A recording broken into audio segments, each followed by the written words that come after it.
Hi, I'm Damon from Joie. I'm going to show you a little trick on here installing the Joie Stages car seat if you believe that the seat belt isn't long enough with the vehicle. There is a little trick that will help install it in those scenarios.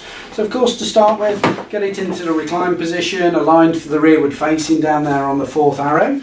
Place it into the vehicle as we normally would do, and what we then want to do of course is always have the harness loosened. But the trick being that as we take this belt up to the roof, we can of course get that straight into position, and if the belt allows us, we'd always take it over and clip it in to prevent any form of twisting, etc. But if we find that as we try and get the belt round the back, we for example get to around about here and we're starting to struggle and we can't get the seat belt round the back, doesn't mean the seat doesn't fit. We can use this little trick here. So because the seat belt is going downwards towards the buckle and of course back, sort of we can save this amount of seat belt here.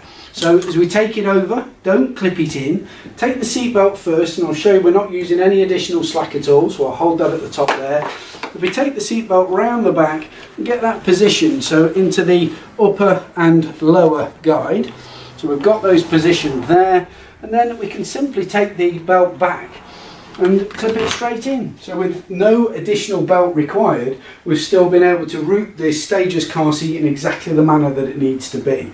So great little tip for those older cars where the seat belts aren't quite as generous. That way will help you get that belt routed through to the correct position. Of course, once we have got it in there, we also want to drop on the blue locking clip as well.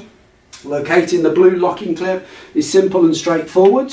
Drop it straight onto the diagonal seat belt only. We don't drop this over both lap and diagonal, it's always just onto the diagonal. When installing in the vehicle, one of the best tips is to get the body weight onto the seat. We also want to make sure that the seat base is flat on the vehicle seat. But once we've done that, we can feed the slack through, getting that as tight as we can with our body weight on, and then simply drop this down as close to the buckle as possible. We can slide that on down like so, keeping that tight and getting that as close to that buckle tongue as possible. And that then is helping to keep it nice and tight.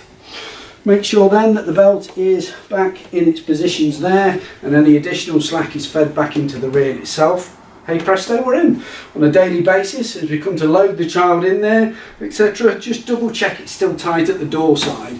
If the car seat is tight at the beginning, we of course know that the rest of the belt as it routes round is also tight as well. So best to get into that daily routine, load the child, check the seat. If that's floppy for any reason, so for example, if somebody's been in the vehicle, accidentally undone that buckle, as we go to check the seat, we instantly know something drastic has gone wrong, but of course before we set off, most importantly.